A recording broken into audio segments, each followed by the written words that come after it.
Iconic buildings across the world are admired for a reason. Knowing what makes them so famous and whether we should emulate them or let them serve as a cautionary tale is an important thing we should distinguish. So today, let's find out what are some of the most talked about buildings in the world. But before we start, we should clarify something. These aren't the most popular buildings in the world. These are the most talked about architectural projects in the world. So take a moment. Think about all the famous buildings you know. Shift your focus from popularity to design and architectural discourse. Do you think your buildings would still be on the list? As we get into each project, keep that in mind and trying to anticipate what project is going to come next. So let's start off with our first project. Where in the world can you experience a floating landscape path? Where else has a project so successfully repurposed an old infrastructure and gave it a new purpose? It blends the old and the new, and it's where the green meets the urban scene. It's the High Line in New York City. Designed by project lead James Cormer, the project features landscaped gardens, art installations, and walking paths providing a serene escape above the city's streets. The allure of the High Line is deeply rooted in its innovative design.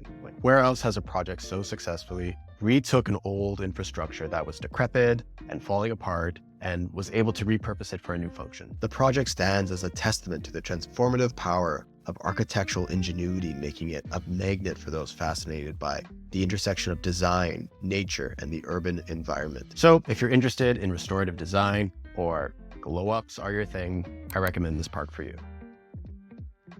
This is a building that challenges architectural order and coherence. Known for its irregular form and deconstructivist style, it's the Guggenheim in Bilbao. Designed by architect Frank Gehry, the museum's design features organic forms, irregular shapes, and a dynamic use of materials. This museum captivates so many because it stands as a pinnacle of deconstructivist architecture, a style that defies conventional design norms. Deconstructivism is a style that is characterized by fragmented, nonlinear geometry that challenges traditional notions of architectural order and coherence. Basically, prison rules. Gehry's avant-garde approach to design is evident in the building's sculptural and organic aesthetic, creating a harmonious yet striking fusion of architecture and art. So, if you believe that 98% of everything designed and built today is pure, I recommend this museum for you.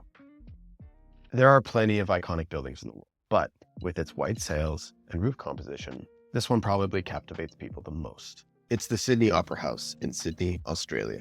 Designed by Danish architect Jorn Utzon, the Opera House features an iconic shell roof, glossy white ceramic cladding, all the while situated in its waterfront context. It is such a prominent project for designers everywhere because it breaks from tradition and continues to influence contemporary design today. Remember, this project was built in the 1950s. That's 80 years ago. It still looks good today. So if timeless iconic design is your thing and you're okay with the boomers getting something right, I recommend this project for you. How do architects design after tragedy? How does one design on a site that is charged with so much meaning? If there's one project that encapsulates these constraints the most, it's the One World Trade Center in New York City. Designed by architect David Childs, the skyscraper soars to a symbolic height of 17,076 feet, adding a prominent angled facade to the city skyline. So the tower replaces the twin towers that were both destroyed in 9/11. This adds this incredible significance to the site. It is such an interesting precedent because it tries to reconcile the needs of a high-strung society with the needs of tragedy and remembrance. But beyond its contextual significance, One World Trade Center serves as an office and a commercial space while being surrounded by other projects as well. So if you're into resolving trauma and you believe in architectural therapy, I recommend this project for you. Imagine a building designed with organic forms and detailed religious iconography. But it would take over 100 years to build and is still under construction today. Such is the case for this project. It's the Sagrada Familia in Barcelona, Spain. Designed by the architect Antoni Gaudí, the basilica is celebrated for its stunning facades, complex interiors, and towering spires.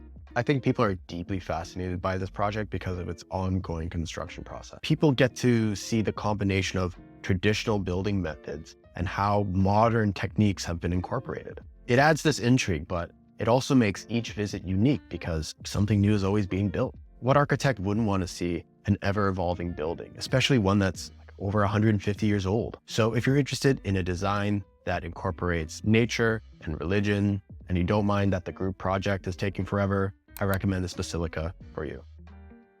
Here's a question for you. Should we honor the historical, traditional design of a place, or should we always be designing for modern times? Such was the case for this hotly debated project. It's the Shard in London, England. Designed by architect Renzo Piano, it stands as the tallest building in the city with a distinctive glass facade and a pyramid-like spire. This project will always be a hot topic discussion or a precedent for should we be designing new in places of historical significance. But more importantly, who gets that say? Who gets to say what we keep and what we destroy? It's a nuanced conversation about who has the power to say, get rid of that and preserve this. However, while opinions on the architecture vary, there are those who appreciate the Shard's contribution to London's skyline and its modern identity as well. So if you're into hotly contested debates, or you want to see how the Eye of Sauron would fit in modern society, I recommend this tower for you.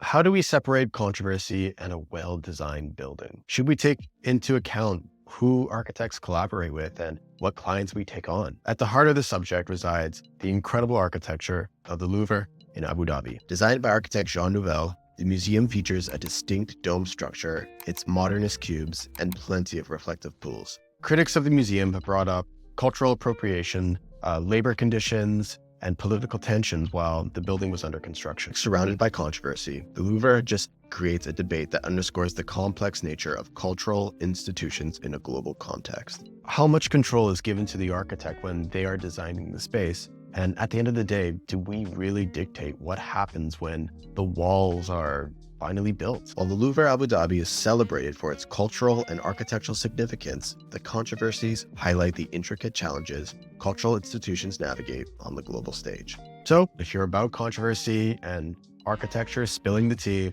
I recommend this museum for you. The world's tallest tower will always fascinate people. It is prestige as much as its design and engineering, but is it really worth designing this tall? Representing the tallest tower in the world, it's the Burj Khalifa in Dubai. Designed by Adrian Smith, the Burj Khalifa features a sleek glass facade, observation decks, and an innovative engineering floor plan. The Burj Khalifa, while celebrated as an architectural testament, has faced many critiques. Environmental concerns arise from its resource-intensive construction, while contextually, it's so big compared to everywhere else in its urban landscape. But all these just underscore the argument amongst designers and architects alike. Should we be designing this tall? Despite its incredibly unsustainable nature, the Burj Khalifa just remains a hot topic amongst designers and architects because we all want to see how tall humanity can really build. So if you want to see how tall we can really design, or you really hate short kings, I recommend this tower for you. So I hope some of these projects I've shown you today can help improve your knowledge about architectural discourse. If you have any questions, thoughts, or need help with anything, let me know in the comment section below. And if you like design, architecture, or want to improve your space, consider subscribing to the channel. Thanks for watching, and remember, stay curious, stay inspired, and good luck in all your design endeavors.